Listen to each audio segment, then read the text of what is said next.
Apa yang dimaksud dengan daur biogeokimia?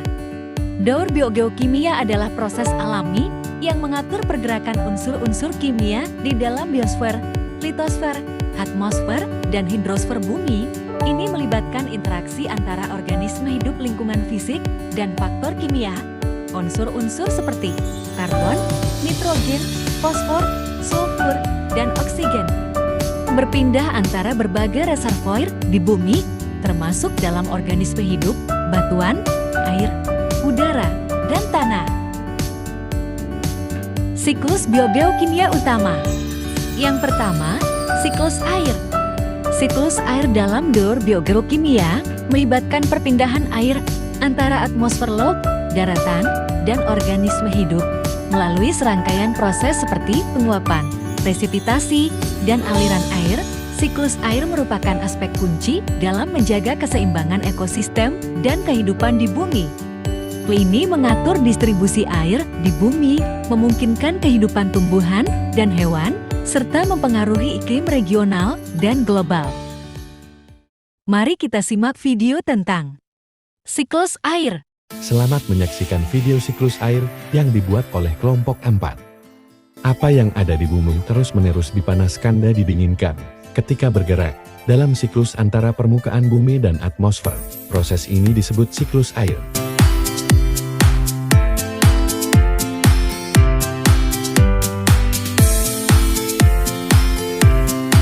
Di bumi, air dapat ditemukan di lautan, di danau, dan di sungai. Panas matahari yang menghangatkan air di bumi. Ketika air memanas maka berubah wujud air menjadi gas, yang disebut uap air. Proses perubahan wujud air menjadi gas tersebut disebut dengan penguapan atau evaporasi.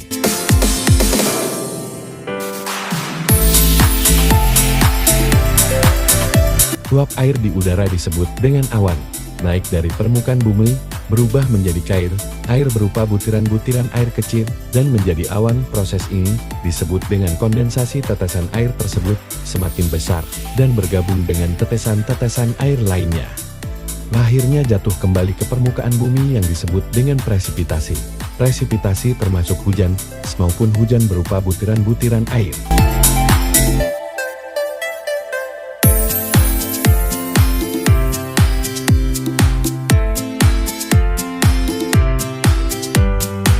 Pola evaporasi, kondensasi, dan curah hujan ini berulang-ulang terus-menerus. Demikian video tentang siklus air dari kelompok 4. Terima kasih dan sampai jumpa. Yang kedua, siklus nitrogen. Siklus nitrogen dalam daur biogeokimia melibatkan perpindahan nitrogen antara udara, tanah, dan organisme hidup. Siklus nitrogen merupakan komponen krusial dalam menjaga keseimbangan nutrisi tanaman dan berkelanjutan ekosistem. Keberhasilan pertanian dan produktivitas ekosistem tergantung pada ketersediaan nitrogen yang cukup dan seimbang dalam lingkungan. Mari kita simak video tentang siklus nitrogen. Selamat menyaksikan video tentang siklus nitrogen yang dibuat oleh kelompok 4, kelas 7A. Dalam suatu ekosistem, elemen berguna seperti nitrogen bersirkulasi antar organisme dan lingkungan fisik mereka. Mari kita lihat bagaimana nitrogen didaur ulang. Dalam suatu ekosistem, nitrogen ada diproduksi dalam bentuk bahan organik seperti protein dan asam nukleat. Ketika konsumen memberi makan pada produsen, nitrogen diproduksi, ditransfer kepada mereka. Ketika organisme menghasilkan produk limbah atau mati, SNPH organik dan mayat dipecah oleh pengurai. Nitrogen di dalam bahan-bahan ini adalah pengubah menjadi senyawa amonium. Senyawa ini kemudian dirubah menjadi nitrat, yang kemudian diubah menjadi nitrat dengan bakteri nitrifikasi dalam proses yang disebut nitrifikasi. Sebagai akibat, nitrogen dalam organisme ditransfer ke tanah. Nitrat akhirnya diambil oleh produsen untuk sintesis protein.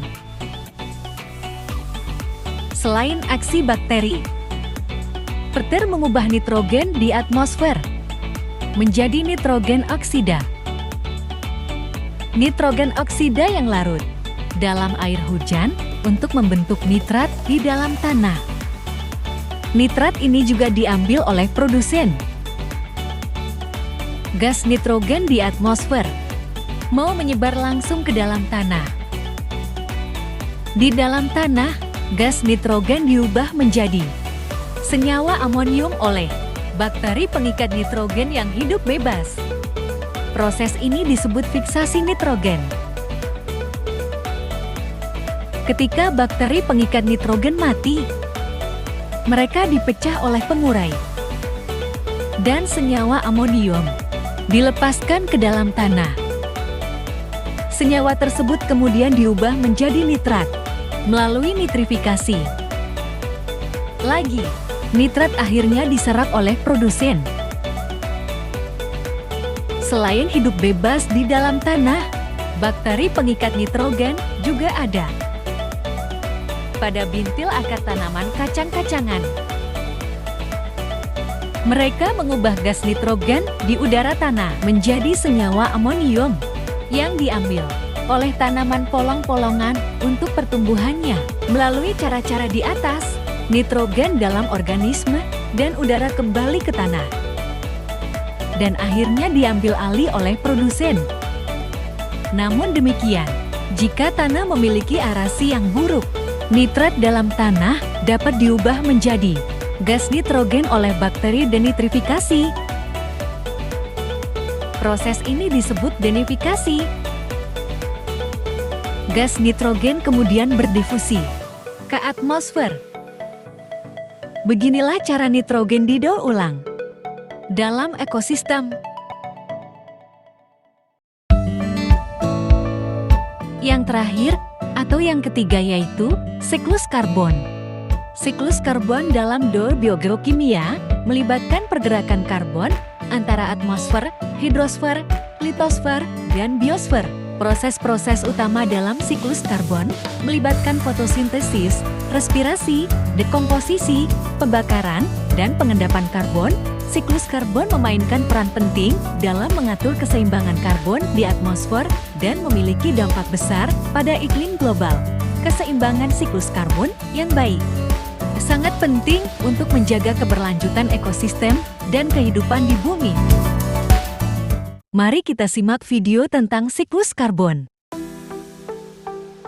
Apa yang dimaksud dengan siklus karbon? Karbon adalah tulang punggung kimiawi semua kehidupan di bumi.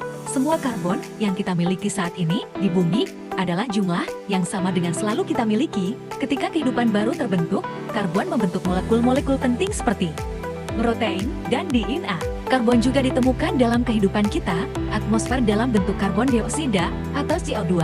Siklus karbon adalah cara alam menggunakan kembali atom karbon yang berpindah dari atmosfer ke organisme dan bumi, dan kemudian kembali ke atmosfer berulang kali.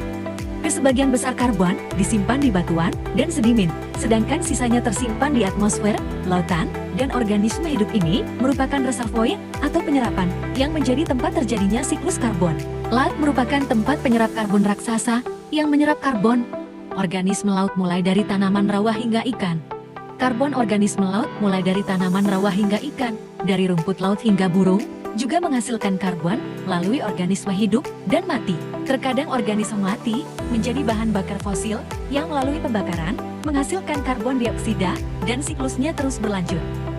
Bumi terus-menerus dibombardir dengan energi dari matahari dan memancarkan sebagian besar energi tersebut sebagai panas kembali keluar angkasa, menjadikan biosfer bumi merupakan sistem terbuka dalam hal energi. Sebaliknya, biosfer bumi pada dasarnya sistem tertutup dalam hal air, mineral, serta nutrisi yang ada.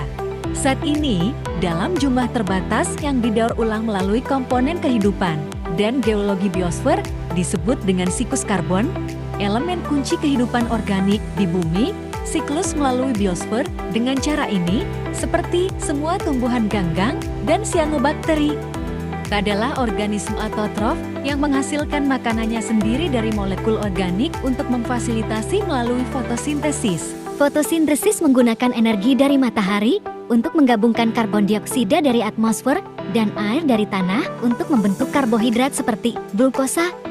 Oksigen dilepaskan sebagai produk sampingan fotosintesis.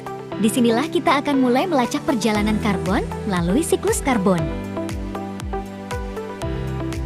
Ketika sinar matahari menyinari daun, energi tersebut dan sinar matahari ditangkap dan digunakan untuk mengubah 6 molekul gas karbon dioksida dari atmosfer menjadi glukosa gula, 6 karbon yang dapat digunakan sebagai sumber energi untuk reaksi selular. Glukosa kemudian dapat disimpan sebagai pati, untuk kemudian digunakan untuk membuat molekul lain seperti selulosa yang membentuk dinding sel-sel tumbuhan dan berkontribusi pada biomasa tanaman. Selulosa adalah suatu zat pembantu dalam sifat kaku dari banyak struktur tanaman, seperti daun, cabang, dan batang. Ketika batang kayu bagian dari pohon yang dibakar, glukosa yang disimpan diubah melalui oksidasi, kembali menjadi gas karbon dioksida yang dilepaskan ke atmosfer. Dengan cara yang sama seperti pembakaran bahan bakar fosil yang mengandung karbon, diserap dalam jaringan tumbuhan dan hewan prasejarah yang membusuk dan terkubur selama jutaan tahun. Melepaskan mobil dioksida ke atmosfer, hewan tidak bersifat autotrof melainkan heterotrof karena bergantung pada siklus karbon untuk memperoleh energi dan molekul-molekul yang diperlukan untuk pertumbuhan perlu mengkonsumsi lain. Mereka melakukannya dengan memakan tumbuhan atau dengan memakan hewan lain yang memakan tumbuhan. Adir glukosa yang dibutuhkan dari makanan tumbuhan mengandung karbon yang diubah tanaman dari gas karbon dioksida selama fotosintesis. Proses mengubah energi suatu proses yang disebut oksidatif. Menggunakan oksigen untuk memecah glukosa dalam sel yang pada akhirnya menghasilkan ATP, adenosin trifosfat energi. Sebagian besar reaksi seluler karbon dioksida yang dihasilkan sebagai produk limbah oksidasi metabolik. Glukosa dilepaskan ke atmosfer melalui proses yang sama. Dengan respirasi oksidatif, tanaman juga melepaskan karbon dioksida ke atmosfer. Hal ini terjadi terutama pada malam hari ketika mereka tidak menggunakan karbon dioksida untuk fotosintesis. Selain mengeluarkan karbon dioksida melalui respirasi oksidatif, hewan melepaskan sejumlah karbon sebagai limbah padat. Produk limbah padat ini dipecah di dalam tanah oleh pengurai. Jubah sep dan organisme detritivor seperti bakteri dan jamur yang menguraikan limbah untuk menghilangkan nutrisi yang didaur ulang, yang mereka gunakan untuk energi dan pertumbuhan dalam proses penguraian. Kotoran hewan tanaman yang membusuk dan hewan mati, pengurai juga melepaskan gas karbon dioksida ke atmosfer. Siklus karbon dengan cara yang sama melalui perairan dalam. Ekosistem karbon terdapat dalam air, bentuk karbon dioksida terlarut, dan ion bikarbonat. Keduanya merupakan sumber karbon untuk fotosintesis dan diserap oleh alga dan tanaman air. Karbon dioksida dilepaskan ke dalam air melalui respirasi oksidatif pada organisme ini dan organisme air lainnya seperti ikan. Dan dalam dekomposisi karbon dioksida juga dipertukarkan. Tetapi di dalam air dan atmosfer, penyerapan karbon dioksida secara konstan dari atmosfer dan organisme fotosintetik dan konferensinya menjadi karbohidrat melalui fotosintesis adalah kunci untuk menyerap karbon dalam lingkungan biotik, pemecahan glukosa melalui respirasi atau pembakaran. Mengubah karbon kembali menjadi karbon dioksida, melepaskannya kembali ke atmosfer. Kedua proses ini berkontribusi pada siklus karbon karena jumlah karbon pada siklus nutrisi biosfer bumi terbatas. Sehingga hal ini penting bagi kehidupan di bumi. Jika dipandang sebagai biogeokimia, kita dapat melihat bagaimana siklus karbon adalah keseimbangan simpanan karbon di atmosfer dalam tubuh organisme hidup dan terkubur di tanah sebagai bahan bakar fosil, mempertahankan siklus ini dalam sistem biosfer bumi yang tertutup. Memungkinkan organisme untuk hidup di bumi dan berpartisipasi sebagai pemain kunci dalam siklus karbon. Terima kasih telah menonton video yang dibuat oleh kelompok 4, kelas 7A.